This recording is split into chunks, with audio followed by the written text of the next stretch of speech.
Hello and welcome back. My name is Jack B. And as always, thank you for viewing my video. Before I get into the topic of this episode, I'd just like to make a few comments about the pre-elections, the elections, and the post-elections. The media has made a point to say how bad things are, that if one party's elected, it's going to be worse than another party's elected, back and forth on both sides. They say our country's divided. Well, our country is made up of many, many different groups of people from different parts of the world.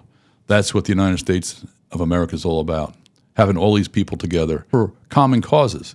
Everybody is able to practice their own religion, have their own beliefs, live in their own little world, but they're guaranteed a government for the people, by the people.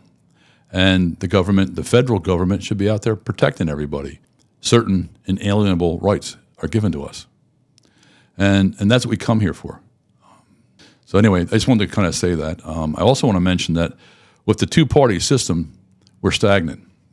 The two-party system can count the votes and know who's going to win and where to pay the money and where not to pay the money for advertising, so hopefully they win.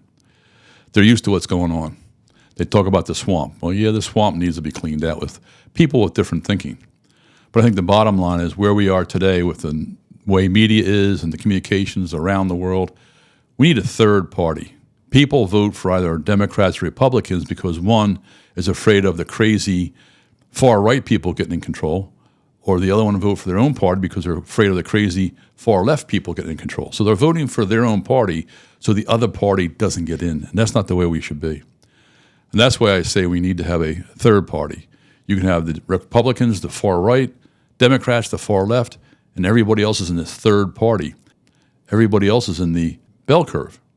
They can be in the middle, a little bit right, the middle, a little bit left, but they all work towards the same goals for all the American people in the United States. That's my opinion for today. In this episode, we'll explore the finger-pointing and the CYA of politics. It's been several weeks since the presidential election. I thought the prelude to the presidential election was energetic, distracting, and disturbing at times. But the election has resulted in even more disturbing distractions and attempted disruptions.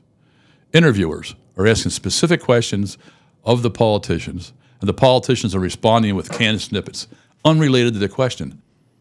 They weren't listening to the interviewer, and they didn't care to listen. They just wanted to get some airtime to repeat their snippets for advertising their potentially false or at their very best slanted ideas. The politicians were and are not listening to the voters. It was as if the politicians didn't believe the voters knew what they wanted. So the politicians kept telling them their stories and misdirecting them. Republicans should be discussing what is good for all Americans, not what is good for Trump. They clearly don't address the needs of all Americans, but both parties are the same and they play the same game. Now the blame game and finger pointing are underway. My grandfather always told me that when you point a finger at someone, there are three fingers pointing back at yourself. And I believe that's the case here. I've heard several comments that sound like the losers are just grasping for straws. I heard one Democrat state, "I just don't know why we lost. How could we have ever lost?" There's not much I can say about this comment, except that maybe their head's in the cloud. This comment doesn't surprise me, though, because they believe they weren't in touch with what the voters really wanted. The Democrats weren't listening. Then there are those blaming Biden. What a joke. The entire Democratic Party chose and backed Biden to the point they didn't. They pushed Biden to step aside. Biden knew there was no one in the Democratic Party that could beat Trump, but he acquiesced to the party's new position and stepped down. Then the succession plan started, the fluff campaign.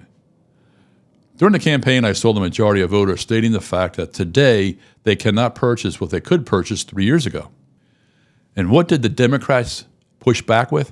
They said the key economic indicators tell us the economy is good. It's better here than anywhere else in the world.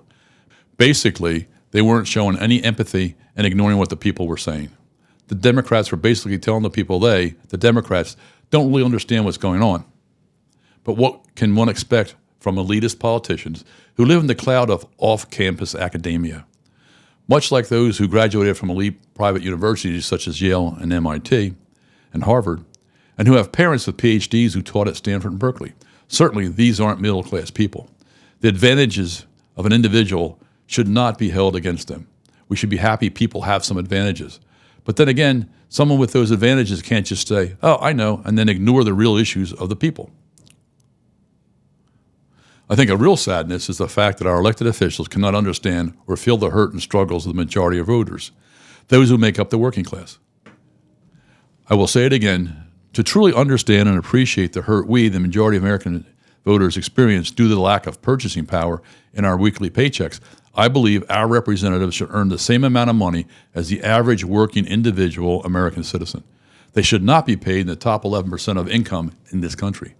They need to feel the burn. Not only should their salaries be in line with the average income, but they should also have their health care insurance through either Obamacare or the VA. Maybe having them taking their health care insurance through those two agencies would prod them to make improvements to the health care systems. But they should not privatize the VA system. That would be a recipe for disaster. The corporations would take even more money from the people and provide less coverage. Another road to defeat was the list of people they said they represented, which, as I have stated before, indicates that those not on the list don't matter. They totally ignored the working class and men in general. No mention of men as an interest group that the Democrats would care to support. The Democrats should have addressed their audience, all Americans. They just don't care to listen to what's being said by the people. They were singing fun and joy while the majority of Americans were experiencing more and more anxiety over their paychecks. I'm sure the Democrats will come up with some pseudo-intellectual excuse as to why they lost the election. But I suspect they will rely heavily on blaming other people. Speaking of anxiety, it's my opinion that the news media and the news outlets were the real cause of continual anxiety all the time, not just during this past campaign. They continued to repeat over and over again how bad things would be if one or the other party were elected. Negative news all day long should be their slogan.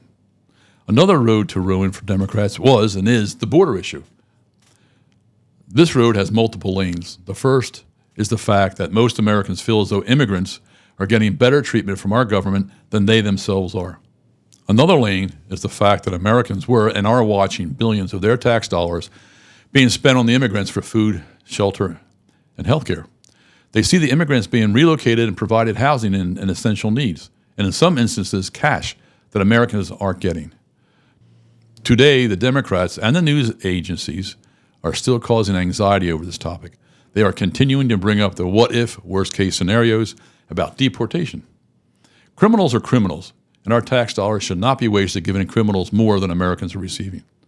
I have to believe that most Americans want all criminals to be deported.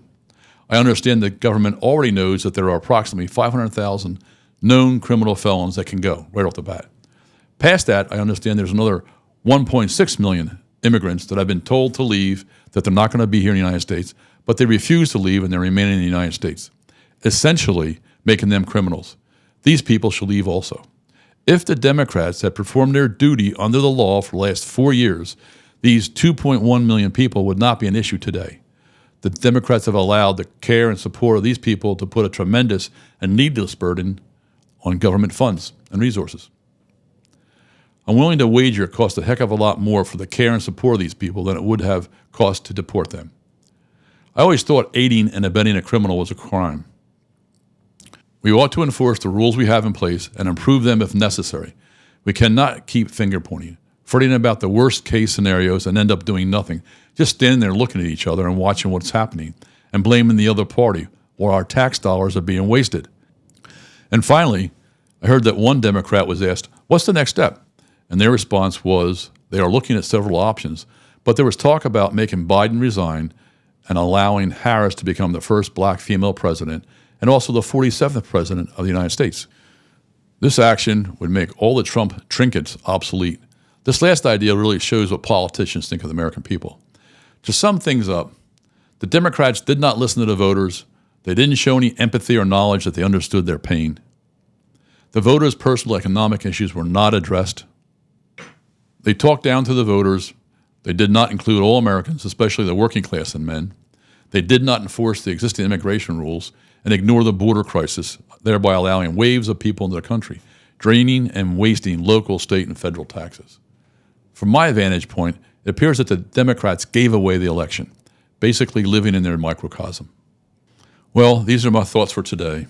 And again, whether you disagree or not, please verify the information presented. Thank you, and as always, until next time, take care and be safe. Bye.